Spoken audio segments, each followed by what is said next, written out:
नमस्ते सभी को। मैं हूँ सृष्टि और मैंने एक्स्ट्रा थोड़ा सा लाइट लगाया है यहाँ पे क्योंकि थोड़ा सा शाम का टाइम हो रहा है एंड थोड़ा अंधेरा आ रहा है, तो मुझे बुक में थोड़ा देखने में प्रॉब्लम हो रहा था एंड मैंने थोड़ा पोजीशन भी चेंज किया है। आई होप आप लोग को बहुत ज़्यादा प्रॉब्लम नहीं हो रही होगी।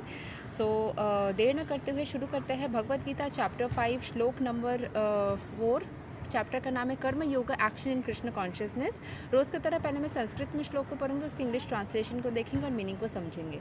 मैं कोशिश कर रही हूँ ना कि थोड़ा सा लाइट को मैं ऐसा रखूँ कि मैं भी देख पाऊँ एंड आप लोगों की तरफ ज़्यादा रिफ्लेक्ट भी ना हो। I am just trying to do something.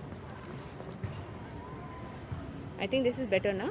मेरा फेस भी क्लियर आ रहा है ना, आप लोगों के पास भी नहीं जाएगा। Okay, so let's start. संख्या योगौ पृथग बला प्रवदन्ति नापन्दिता एकाम अपै आस्थिता समयाग उभयोर विन्दते फलम्। Only the ignorant speak of devotional service karma yoga as being different from analytical study of material world sankhya. Those who are actually learned say that he who applies himself well to one of these paths achieves the results of both.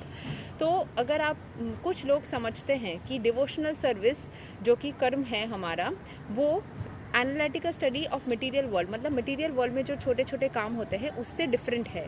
ठीक है, कुछ लोग ऐसा समझते हैं and लेकिन जो learned लोग हैं ना, वो यही मानते हैं चाहे आप मतलब डिवोशनल सर्विस करके करो या रियल मटेरियल वर्ल्ड में कोई कर्म करो, दोनों में ही आपको उसके हिसाब से रिजल्ट्स प्राप्त हो जाएंगे। अगर आप डिवोशनल सर्विस करेंगे तो उसका भी आपको रिजल्ट प्राप्त होगा, अगर आप मटेरियल वर्ल्ड में कोई एक पर्टिकुलर कर्म करेंगे तो उसका भी रिजल्ट प्राप्त होगा। सो यहाँ के एक्सप्लेनेशन को एक बार समझ लेते हैं। The aim of the analytical study of the material world is to find the soul of existence. Analytical study मतलब analytics मतलब हर एक चीज़ को नाप तोल के विचार कर करके करना कि कितना मटेरियल वर्ल्ड में क्या है। ठीक है, is to find the soul of existence. The soul of the material world is Vishnu और the super soul. तो हमारा analytical study मटेरियल वर्ल्ड का यही होना चाहिए कि हम जो मटेरियल वर्ल्ड के सुपर सोल है, विष्णु है, उनके एग्जिस्टेंस को हम समझ जाए।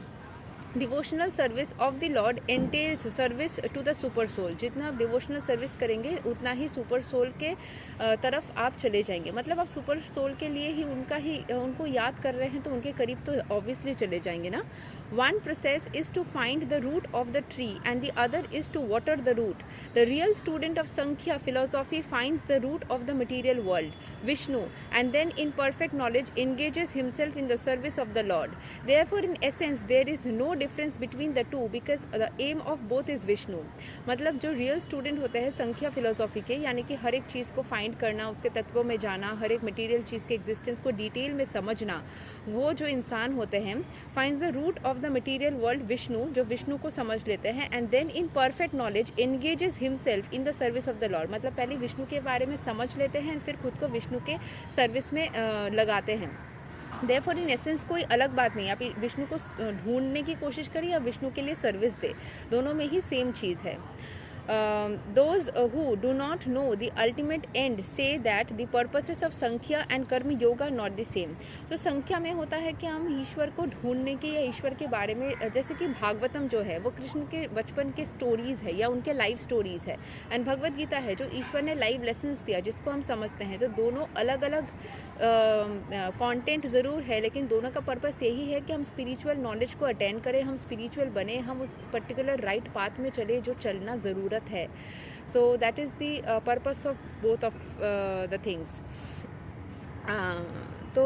फिर those who do not know the ultimate end say that the purpose of sankhya and karma are not the same, but the one who are learned knows the unifying aim in these different processes. दोनों का M same ही है। दोनों, जैसे मैंने बोला, दोनों का M यही है कि हम ट्रांसेंडेंटल बन जाए, हम स्पिरिचुअल बने, हम ईश्वर को समझे, उनके प्रति खुद को सरेंडर करें। So aim, ultimate aim is that for both of the things. So यही तक था shloka number 4 of Bhagavad Gita chapter 5 Karma Yoga action in Krishna consciousness. अगले वीडियो में हम श्लोक 5 को कवर करेंगे। तब तक के लिए हरे कृष्ण, राधे राधे, जय श्री राम।